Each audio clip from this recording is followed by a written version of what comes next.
सुनीता अपनी बहू से बेहद खुश थी।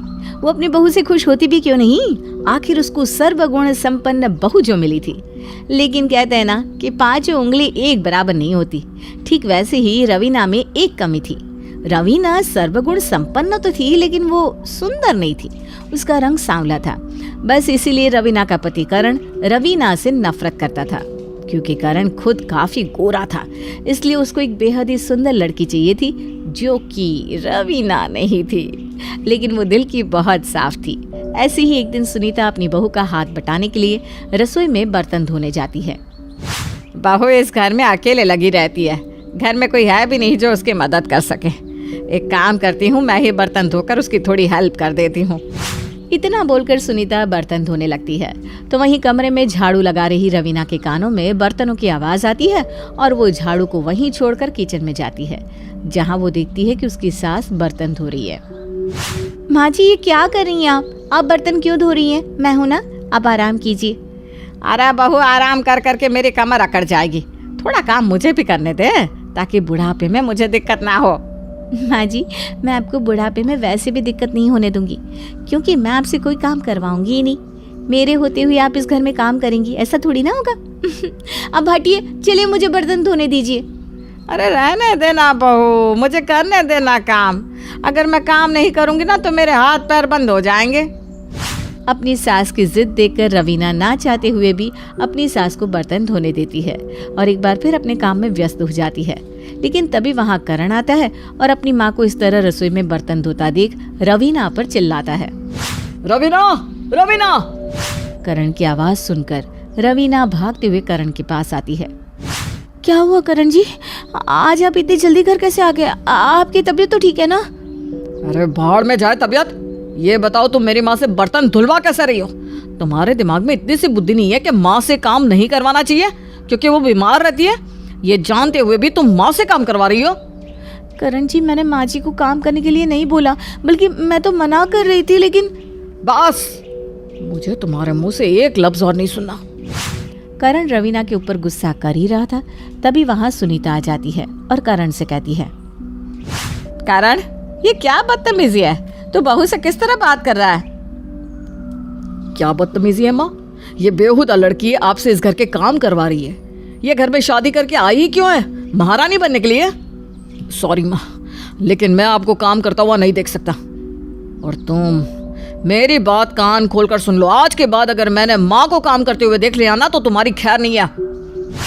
सुनीता कुछ बोलती उससे पहले ही करण अपना बैग लिए बाहर की तरफ चला जाता है और रवीना उदास होकर बैठ जाती है।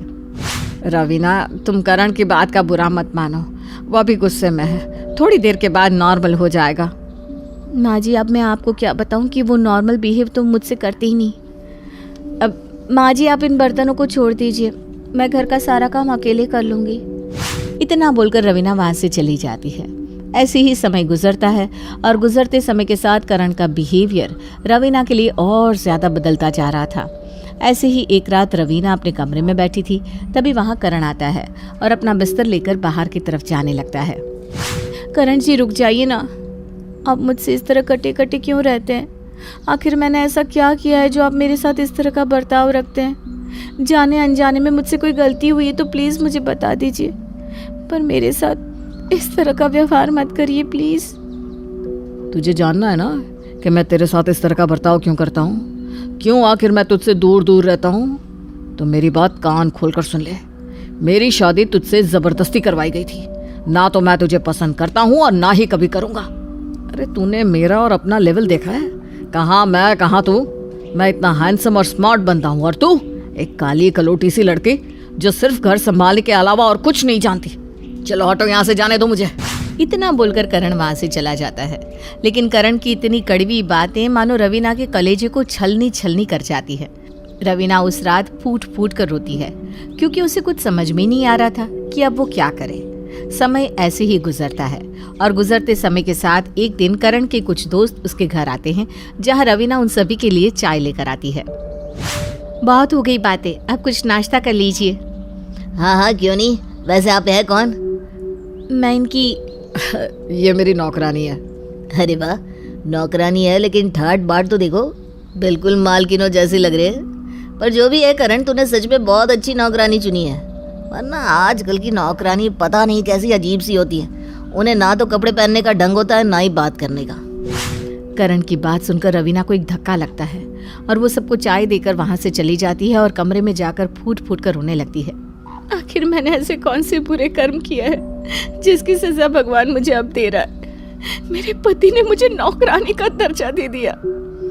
रवीना खुद से ही बात कर रही थी, तभी उसकी सास रवीना की ये सारी बात सुन लेती है और वो रवीना के पास जाकर कहती है, रवीना, ये तो क्या कह रही है?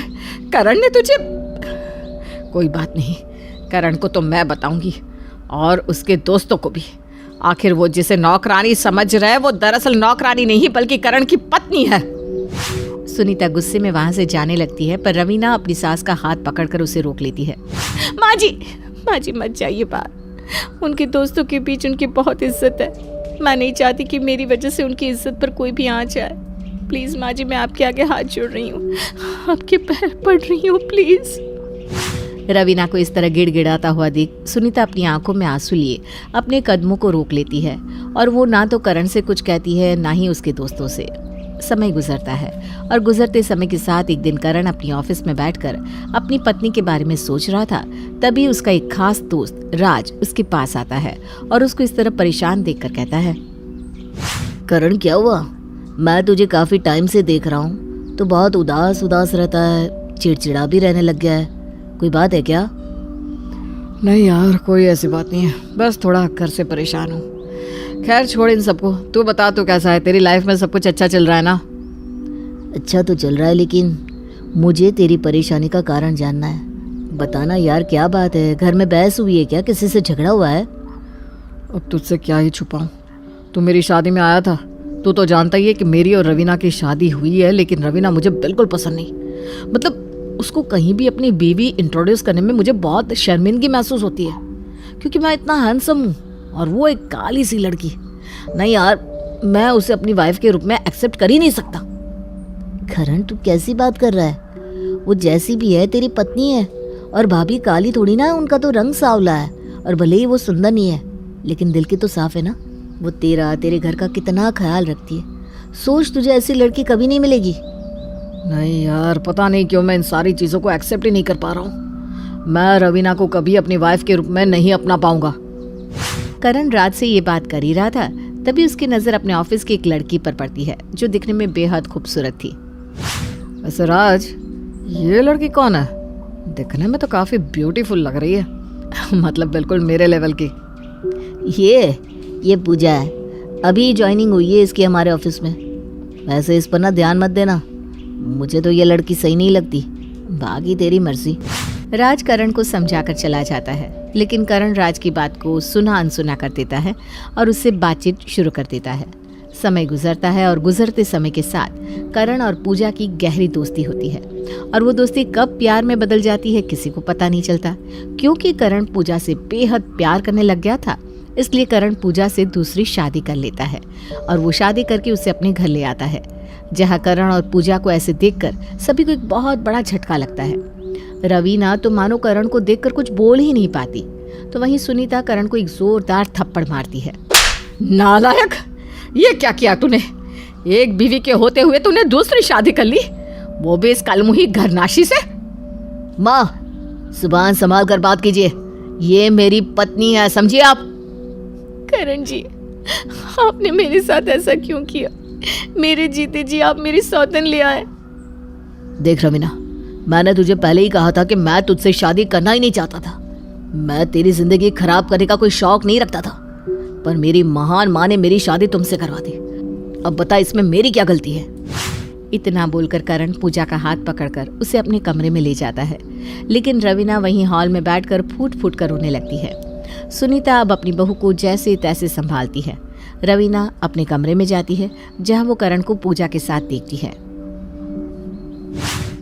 रवीना, तुम यहाँ क्यों आई हो? यहाँ क्यों आई हो मतलब? ये मेरा कमरा है, मैं अपने कमरे में नहीं आऊंगी तो और किसके कमरे में जाऊंगी? रवीना, अब से ये कमरा तुम्हारा नहीं बल्कि मेरे और पूजा का है, इसलिए तुम अपना सामान पैक करो और गेस्ट रूम में जाकर रहो।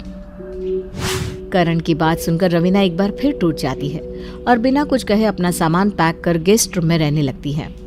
पूजा काफी सुंदर थी, इसलिए उसके अंदर घमंड भी काफी ज्यादा था। ऐसे ही एक दिन रवीना सभी का खाना परोसती है और घर का सादा खाना देखकर पूजा रवीना से कहती है, ये क्या बना है फीका सा? अरे कुछ चटपटा बना, बिल्कुल मेरी तरह, हॉट एंड स्पाइसी। हमारे घर में यही खाना बनता है, तुझे खाना है तो खा, नहीं तो अपने पति को बोल दे तुझे बाहर लेकर चला जाएगा। तुझे खिलाने के लिए चटपटा, बिल्कुल तेरी तरह, हॉट एंड स्पाइसी। माँ जी, आपको नहीं लगता आप कुछ ज्यादा ही बोल रही हैं? सुनीता कुछ बोलती उससे पहले रवीना उसको रोक लेती है, जिस वजह से सुनीता पूजा को कुछ नहीं बोलती। समय बीतता है और ऐसे ही एक दिन रवीना घर में पोछा मार रही थी, तभी वहां पूजा अपने गंदे चप्पल लेकर अंदर की तरफ जाने लगती है। ये देखकर रवीना को गुस्सा आता है। ये क्या बदतमीजी है पूजा, एक तो तुम पहले ही मेरे घर और मेरे पति पर कब्जा करके बैठी हुई हो, ऊपर से तुम्हें तमीज नहीं है कि जब कोई काम कर रहा होता है तो उसके काम को बिगाड़ा नहीं जाता। हाउ डेयर यू, तुम्हारी हिम्मत कैसी हुई मुझसे इस तरह बात करने की? ठीक उसी तरह जिस तरह तुमने मेरा घर बर्बाद किया है। रवीना, अब तुम्हारा बहुत ज्यादा हो रहा है। तुम्हारी जानकारी के लिए बता दूं, मैंने तुम्हारा घर बर्बाद नहीं किया, बल्कि तुम्हारा पति खुद मेरे पास चल कर आया, क्योंकि मैं बहुत खूबसूरत हूँ। क्या तुम ये नहीं जानती कि खूबसूरती पर ही दुनिया मरती है, तुम्हारे इस काले चेहरे पर नहीं। मेरा चेहरा भले ही काला है, लेकिन दिल साफ है, इसलिए मुझे तुम ना ही बताओ तो ज्यादा अच्छा है। कम से कम मैं तुम्हारी तरह किसी का घर तो नहीं तोड़ रही। रवीना की ये बात करण भी सुन लेता है। करण को देखकर पूजा रोने का नाटक करती है। पूजा की आंखों में आंसू देखकर करण को गुस्सा आ जाता है और गुस्से में करण रवीना को एक जोरदार थप्पड़ मारता है। तेरी इतनी हिम्मत कि तूने मेरी पत्नी से इस तरह की बात की? दिल की साफ तू नहीं बल्कि पूजा है।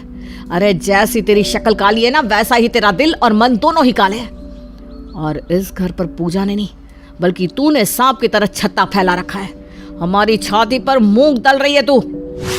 करण की ऐसी बातें सुनकर रवीना के ऊपर दुखों का पहाड़ टूट जाता है और वो ठान लेती है कि अब वो इस घर में नहीं रहेगी। इसलिए वो अपना सामान पैक करके घर छोड़कर जाने लगती है। लेकिन उसी वक्त सुनीता उसे रोकते हुए कहती है, बहू कहाँ जा रही है तू? माँ जी, अब शायद मेरा यहाँ रहना ना रहना बराबर है, क्योंकि जब खुद का पति ही साथ नहीं रहता तो औरत का वहाँ रहना किसी बोझ से कम नहीं होता जहाँ उसकी सौतन रहे। और वैसे भी मेरी सौतन की जिंदगी काफ़ी खुशहाल है और मैं अपनी सौतन की जिंदगी में जाकर उसकी लाइफ खराब नहीं करूँगी। मम्मी जी, आपकी लक्ष्मी इस घर से जा रही है, इस घर का ख्याल रखना। इतना बोलकर रवीना वो घर छोड़कर चली जाती है और सुनीता उसे रोक नहीं पाती। ऐसे ही अब समय गुजरता है और गुजरते समय के साथ पूजा आए दिन अपनी सास से लड़ती रहती, यहाँ तक कि वो अपने घर का काम भी सुनीता से करवाती और जैसे ही उसका पति आता तो अपने पति के सामने अच्छे बनने का ढोंग करती। ऐसे ही एक दिन पूजा टीवी देख रही थी। टीवी देखते देखते वो अपनी सास को आवाज लगाती है, सासू माँ, ओ सासू माँ, जरा एक कप चाय बना देना, सर में बहुत दर्द हो रहा है। पूजा की बात सुनकर सुनीता बेचारी आंखों में आंसू लिए चाय बनाने लगती है और वो उस पल को याद करती है जब रवीना अपनी सास को एक भी काम नहीं करने देती थी। कुछ देर बाद सुनीता पूजा के लिए चाय लेकर जाती है। अब जैसे ही पूजा चाय की पहली सिप लेती है, वैसे ही वो चाय फेंकते हुए अपनी सास के ऊपर चिल्लाती है। लोग सही कहते हैं, जब इंसान बूढ़ा होता है तो उसके दिमाग के साथ साथ उसके हाथ पैर भी काम करना बंद कर देते हैं। लगता है उम्र के साथ तुम चाय बनाना भूल गई हो सासू माँ। अरे जब मैं चाय बनाना भूल गई हूँ तो क्यों मुझसे चाय बनवाती हो? क्यों मुझसे घर के काम करवाती हो? खुद ही कर लिया करो।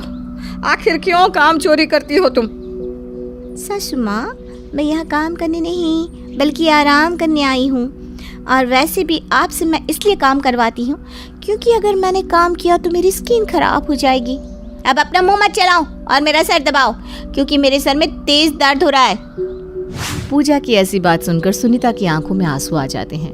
वो अपनी आंखों में आंसू लिए उसका सर दबाने लगती है, पर ये सब दूर खड़ा करण देख लेता है। ये देखकर करण को बेहद गुस्सा आता है, जिसके बाद करण गुस्से में पूजा को थप्पड़ मारता है। अरे तुम्हें तो अपनी पत्नी कहते हुए भी मुझे शर्म आ रही है। तुम पत्नी के नाम पर कलंक हो, कलंक। तुमसे अच्छी तो मेरी पहली पत्नी थी। वो भले ही काली है लेकिन तुम्हारी तरह खोटी नहीं। बस बहुत हुआ करण, मैं तुम्हारी पहली पत्नी की तरह शरीफ नहीं हूँ जो तुम कुछ भी कहो और मैं सुनती रहूं।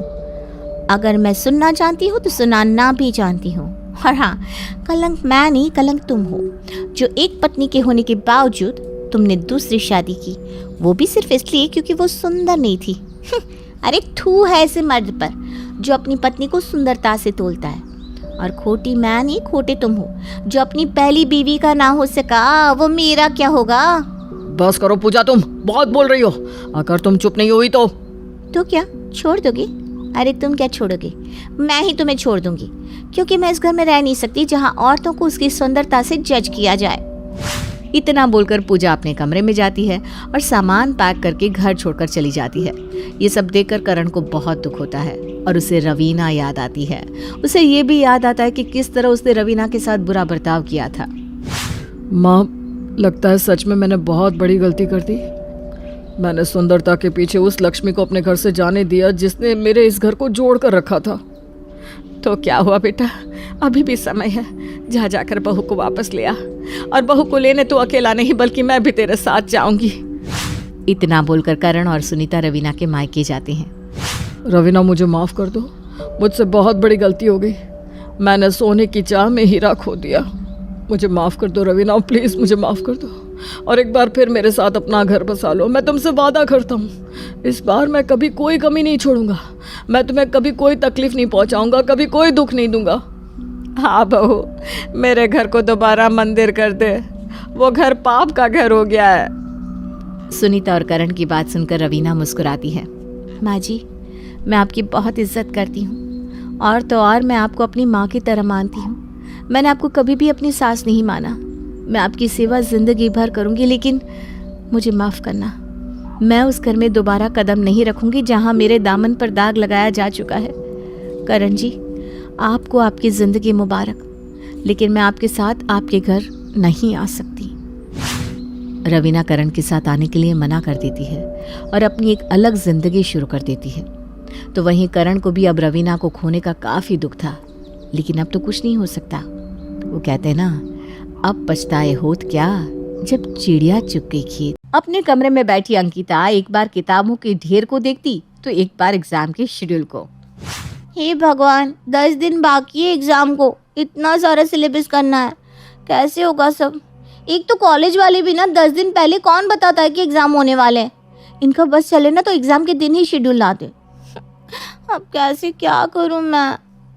और अपने बुक्स को निकाल कर निकिता पढ़ने बैठ जाती है। मुश्किल से 10 मिनट भी नहीं होते कि उसे अपनी भाभी की आवाज़ सुनाई देती है। अरे अंकिता, कहाँ चली गई तू? ये लड़की भी ना कमरा बंद करके बैठ जाती है। कहाँ हो अंकिता? अंकिता को ढूंढती हुई सीमा उसके कमरे में पहुंच जाती है। ये तुम बार बार दरवाजा क्यों सटा लेती हो? चलो उठो और बाहर डेयरी की दुकान से एक ब्रेड का पैकेट लाकर दे दो मुझे। वो क्या है ना, चिंटू सैंडविच खाने की बड़ी जिद कर रहा है। भाभी, मैं आधे घंटे के बाद जाऊं तो कोई प्रॉब्लम नहीं है ना, बस एक चैप्टर कंप्लीट करके जाती हूँ। अरे बस 2 मिनट तो लगेंगे अंकिता, 2 मिनट में क्या ही हो जाएगा। और पढ़ना है ना तो कल सुबह 3 बजे उठ जाना। जी भाभी। बाजार जाकर अंकिता अपने भतीजी के लिए ब्रेड लेकर आती है और वापस अपने कमरे में जाकर जैसे ही बुक्स खोलती है, चिंटू का हाथ पकड़े सीमा वहां आ जाती है। जब तक मैं तेरे लिए सैंडविच बना रही हूँ, तू यहीं बुआ के पास बैठ। सैंडविच तो मैं खाता ही नहीं मम्मी। तू चुप रह, तुझे क्या पता तू क्या खाता है क्या नहीं। अंकिता, जरा इसे देख लो ना, आजकल बिल्कुल भी ट्यूशन में नहीं पढ़ता। अगले महीने से इसके एग्जाम है। बताओ, यहीं बैठकर तू बुआ के पास पढ़, समझा? एक छोटा सा बच्चा अगर आपके पास बैठा हो तो वो आपको पढ़ने देगा क्या? चिंटू ना तो खुद पढ़ता है, ना ही अपनी बुआ को पढ़ने देता है, और इसी में 2 घंटे निकल जाते हैं। यहाँ तो कोई मुझे पढ़ने ही नहीं देगा, मैं छत पर जाकर पढ़ लेती हूँ। जैसे ही अंकिता छत की सीढ़ियाँ चढ़ती है। अच्छा, तुम छत पर जा रही हो अंकिता? तो एक काम करो ना, ये कपड़े पड़े हैं, मुश्किल से 20 मिनट में मशीन में धुल जाएंगे। फिर एक ही बार में कपड़ों को लेती हुई छत पर चली जाना। 1 पन 2 काज। भाभी, वो मैं छत पर पढ़ने के लिए जा रही थी, 10 दिन के बाद मेरे मास्टर्स की एग्ज़ाम है। अरे तो ठीक है ना, कौन सी बड़ी बात हो गई। आधे घंटे पढ़कर कोई बैरिस्टर नहीं बन जाओगी तुम। ये सब तो बस काम से बचने के बहाने हैं। मैं नहीं जानती क्या? मैंने भी पढ़ाई की है, कोई अनपढ़ गवाह नहीं हूँ मैं। कभी कोई काम तो कभी कोई काम, इसी तरह सुबह से शाम हो जाती है और अंकिता एक शब्द भी नहीं पढ़ पाती। अब तो माहौल शांत लग रहा है, अब आराम से पढ़ सकती हूँ। तभी आ जाती है सीमा। सुबह से पढ़ तो रही है तू, अब और कितना पढ़ेगी? जा जरा आटा गूंदे और सब्जियां भी काट देना, मैं आकर सब्जी बना दूंगी। कभी ये कभी वो, कभी ये कभी वो, इसी तरह अंकिता की दोनों भाभियां उसे घर के कामों में ही लगा कर रखती थी ताकि वो कभी पढ़ाई ना कर सके। पर अंकिता हार मानने वालों में से नहीं थी। रात को सभी के सोने के बाद वो अपने एग्जाम की तैयारी में लग जाती है। अरे भाभी, उस अंकिता से इतना काम करवाने का कोई फायदा ही नहीं है। कल रात को जब मैं पानी लेने उठी ना, तो वो 3 बजे भी पढ़ाई कर रही थी। ऐसे तो वो पास हो जाएगी, ज्यादा अगर पढ़ लिख गई तो इस घर में तीसरा हिस्सा मांगने खड़ी हो जाएगी। भाभी कुछ तो तिगड़म करो। अरे तू चिंता मत कर, अभी 8 दिन बाकी है एग्जाम में। मैंने सोच लिया है, ऐसा इंतजाम करूंगी कि वो इस बार की परीक्षा दे ही नहीं पाएगी। और दोनों देवरानी जिठानी मिलकर अपने दिमाग के घोड़े दौड़ाना शुरू कर देती हैं। एक रात जब सभी खाने के टेबल पर बैठे थे, अंकिता अपने कमरे में पढ़ने के लिए चली जाती है और मौके का फायदा उठाती हुई प्रिया कहती है, रात रात भर जाकर दीदी ने अपनी आंखों के नीचे काले गड्ढे कर लिए, सच में। पर क्या फायदा इतनी मेहनत का? कितना भी पढ़ ले, आखिर तो दीदी के ससुराल वालों पर ही डिपेंड करेगा ना कि वो दीदी को नौकरी करने देंगे या नहीं। मैं भी तो ग्रेजुएट हूँ, शादी के बाद कहाँ काम आई डिग्री? ससुराल में तो चूल्हा चौका ही काम देता है कि नहीं माँ जी? किताबें पढ़ने से रोटियां नहीं बन जाती। पति का पेट डिग्री से नहीं भरेगा, रोटियों से भरेगा। ऊपर से उनकी आंखों के नीचे काले गड्ढे हो गए, चेहरे पर इतने दाने हो गए, ऐसे में कौन लड़का पसंद करेगा? अरे नहीं नहीं बहू, ऐसा मत बोल। तू क्या कहता है सुमित? मुझे तो कुछ समझ में नहीं आ रहा क्या करना चाहिए। बात तो बहुएं भी ठीक कह रही है।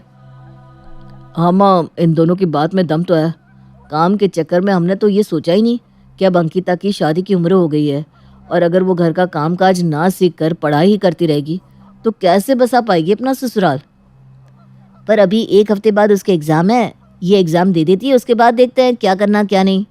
क्या देवर जी, आप भी ना, अगर दीदी ने एग्जाम दे दिए तो उसके बाद उनका पढ़ने का और जी करेगा और वो चाह कर भी ना पढ़ाई नहीं छोड़ पाएगी। और ससुराल ने आगे पढ़ने नहीं दिया तो उनका दिल नहीं दुखेगा? उनके साथ हम इतना बुरा तो नहीं कर सकते ना। पौधा उखाड़ कर कहीं और लगाया जा सकता है, पर वो अगर पेड़ हो जाए ना तो उसे तो काटना ही पड़ता है। और सभी मिलकर ये डिसाइड कर लेते हैं कि अब अंकिता नहीं पढ़ेगी। प्रिया अंकिता के कमरे में जाकर उसे ये बताते हुए कहती है, हो गया ननद जी, जो पढ़ाई करनी थी कर ली आपने, अब रसोई संभालिए। ये क्या कह रही हैं भाभी आप? अभी मुझे होटल मैनेजमेंट के एंट्रेंस का एग्ज़ाम भी देना है। मेरे सपने बहुत बड़े हैं भाभी, मैं किचन में इस तरह अपने सपने बर्बाद नहीं कर सकती। ये घर संभालना कोई होटल मैनेज करने से कम थोड़ी ना है। ये रहा होटल, अब करते रहिए मैनेज। बेचारी अंकिता पूरी रात रोती रहती है और रोते हुए अपनी फ्रेंड सोना को कॉल करती है। अरे तू पागल है क्या? क्यों रो रही है? अरे भाई, तेरे रोने से क्या हो जाएगा? ये दुनिया ना बड़ी जालिम है अंकिता, खुद के लिए खुद खड़ा होना पड़ता है। जिसने तेरी जिंदगी खराब की है तो उसकी जिंदगी खराब कर दे। तूने ठीक कहा सोना, भाभीियों ने तो अपनी काली दाल बना ली, पर अब उसमें तड़का तो अंकिता ही लगाएगी। और अगले दिन से ही अंकिता अपना खेल शुरू कर देती है। दोनों भाभियां हर वक्त उससे अपना काम करवाती जा रही थी, कभी रसोई का तो कभी पर्सनल, और खुद आराम फरमा रही थी। अंकिता भी उन्हें बिना कुछ कहे सारे काम करती जाती है। और जैसे ही रात के 12 बजते हैं, प्रिया को अकेला किचन में पाकर वो कहती है, मैं आप दोनों की कितनी ही मदद कर पाती हूँ भाभी, आपको तो काम में हाथ लगाना पड़ ही जाता है। वो तो है अंकिता, काम जो इतना होता है रसोई का। सही बात है भाभी। अरे आपने अभी अभी मैनिक्योर करवाया था ना? ओहो, पूरे नेल्स खराब हो गए। पर सीमा भाभी के तो पूरे चकाचक थे। अच्छा हाँ, वो फिर बर्तनों को हाथ नहीं लगाती होगी ना। अभी देख लीजिए ना, वो सो गई है और आप अभी तक मेरे साथ लगी पड़ी हैं। ये सुनते ही प्रिया वहाँ से चली जाती है। बात तो ये अंकिता सही कह रही है, भाभी बड़े होने का कोई फ़ायदा उठाना नहीं छोड़ती। अगली सुबह अंकिता चाय का कप लेकर अपनी बड़ी भाभी के कमरे में जाती है। अरे तू? अरे उठिए मत भाभी, बेड पर ही पी लीजिए चाय और 10 मिनट 20 मिनट सो लीजिए, मैं हूं ना किचन में। वैसे भी चिंटू के चक्कर में आराम कहाँ मिल पाता है आपको। चलो, किसी को तो बच्चा संभालना एक काम लगा। हमारे साथ काम करते करते समझ आ गई है तुझमें। आंखों देखी को झुठलाया तो नहीं जा सकता ना भाभी। पर पता नहीं प्रिया भाभी ऐसा क्यों कह रही थी। प्रिया क्या कह रही थी वो, बता। अरे नहीं, अरे बता ना। वो कह रही थी कि लोग बच्चे का नाम लेकर काम से बचना चाहते हैं बस। नहीं, पर वो ना आपके लिए नहीं होगा। पर ये भी है कि इस घर में आपके अलावा बच्चा है ही किसका। खैर मैं ना नाश्ते की तैयारी करने जाती हूँ। आप बड़ों की बात में मेरा बोलना बनता नहीं है। ये कहकर अंकिता वहां से चली जाती है। खुद से तो इससे चूहा तक पैदा नहीं होता और मुझे बता रही है। अंकिता के बाद अब इस प्रिया का हिस्सा भी इस घर से कम करना होगा। और इस तरह अंकिता दोनों भाभियों में मनमुटाव करवाती जाती है और एक दिन दोनों फट जाती है। प्रिया जा तो वो कपड़े देख ले तू। ये अंकिता भी कहीं नहीं दिख रही, मुझे उसे मार्केट भेजना है। वो मेरे ही काम से बाहर गई हुई है। वो सब छोड़िए आप, मैं देख लूँ कपड़े। रियली? ताकि मेरा नया मैनिक्योर फिर से खराब हो जाए। अरे भाभी बहुत हो गया, बहुत हुआ आपका ड्रामा। शादी होकर जब मैं आई थी मेरी दुर्दशा कम नहीं की थी आपने। ओहो, मुंह से अब बोली निकलने लगी तेरे। तुम जैसे को इतना समझदार बना दिया, ये मेरी ही गलती है। सपोला पाल रही थी मैं। मेरी माँ को गाली देने वाली तू होती कौन है? तू होगी सपोली, तेरा पूरा खानदान सांप बिच्छू का ही तो है। और दोनों बहुओं की बहस बहुत ज्यादा बढ़ जाती है। वैसे भी अपना काम तो मैं खुद करती हूँ, तू अपने काम अलग से कर ले। वो तो होगा ही, पर अब और भी बहुत कुछ अलग होगा। बस बहुत हुआ। इस तरह लाड लाड कर घर का माहौल खराब करने की कोई जरूरत नहीं है। आज से मैं तुम दोनों के काम बांट देती हूँ। और अंकिता की पहली चाल बहुत सही पड़ती है। दोनों भाभियों के आपस की लड़ाई में अंकिता काम से बच निकलती है। अब समय आ गया है ये पूरा घर अपने हाथ में लेने का। अपने भाइयों और माँ के साथ अंकिता हॉल में बैठी थी। तभी प्रिया सभी को चाय देकर रसोई में चली जाती है। भाभी ने फिर नई साड़ी ले ली, और ली भी तो इतनी महंगी साड़ी। घर पर पहनकर खराब तो नहीं करनी चाहिए उन्हें। अरे नहीं, ये तो मुझे कह रही थी 450 की पड़ी है वो साड़ी। अच्छा, तो ऐसी ही एक साड़ी मेरे लिए भी आप लेकर आइए ना भैया। शादी के बाद मेरे ससुराल में काम आ जाएगी। 3,500 की साड़ी है ये। कल ही मैंने इसे शोरूम के डिस्प्ले पर देखा था। पर बहू ने तो मुझसे कहा कि ये साड़ी उसकी माँ ने उसे भेजी है। यानी कि हो गई ना दो बातें। किचन से अंकिता आकर अपने भाइयों के पास बैठ जाती है और अपने बड़े भाई से कहती है, कितने दिन की हूँ और मैं इस घर में, थोड़ा मुझ पर भी खर्च कर दिया करो भैया। आजकल ना तेरे भाई का हाथ जरा तंग है बहना। ये कैसी तंगी है भैया कि भाभी अपने मायके में भी 5-10 हज़ार रुपये हर हफ्ते भेज देती है।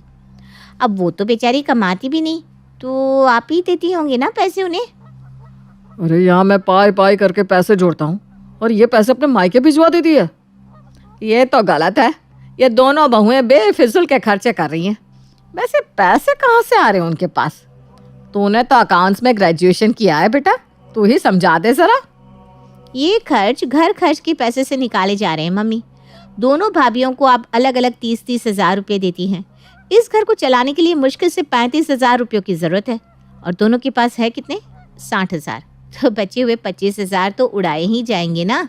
तो रुक, मैं अभी इन दोनों की क्लास लगाता हूँ। सीमा और प्रिया को हॉल में बुलाया जाता है। आज से इस घर का बजट अंकिता देखेगी।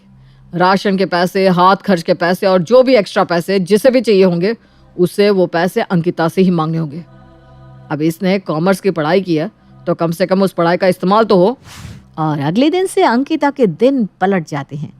जिस अंकिता को अब तक घर पर नौकरानी की तरह रखा जा रहा था, आज घर का सारा मालिकाना हक उसी के हाथ में था। अंकिता देखती है कि सुबह सुबह उसकी बड़ी भाभी ने किसी दुकान से राशन मंगवाया है। रुकिए भैया, ये राशन वापस ले जाइए, हमें नहीं चाहिए। अरे क्यों नहीं चाहिए बाबा? महीने की पहली तारीख है। आज राशन रसोई में नहीं होगा तो खाना कैसे बनेगा? राशन का इतना अंदाज़ा तो मुझे हो ही गया है भाभी। अभी भी रसोई में इतना राशन है कि 15 दिन राशन आराम से चलाया जा सकता है। तो आपने राशन के नाम पर अपनी जो बॉडी वॉश, क्रीम मंगवाई है, आप उन्हें वापस भिजवा सकती हैं, क्योंकि उनके पैसे घर से तो नहीं जाने वाले। हॉल में पैर पर पैर चढ़ाए अंकिता टीवी देख रही होती है। तभी वहाँ प्रिया आती है। दीदी वो मुझे 1000 रुपये चाहिए। आज आपने मुझे अकेले में भी दीदी बोला, वरना अकेले में तो आप मेरा नाम लिया करती थी। खैर भाभी, 1000 रुपये किस लिए चाहिए? वो मुझे कोई सामान लाना है। कोई सामान के लिए मेरे बजट में जगह नहीं है भाभी। सामान क्या है साफ साफ बताइए। और आप ना महंगा ले आएंगे तो आप मुझे सामान ही बता दीजिए, मैं मंगवा देती हूँ। आप मुझे 1000 रुपये दे दीजिए, मैं लिख देती हूँ ना कॉपी में कि मैंने लिया है 1000 रुपये। ज़रा हाथ दिखाइएगा भाभी। अच्छा, तो पार्लर जाया जा रहा है मैनिक्योर करवाने।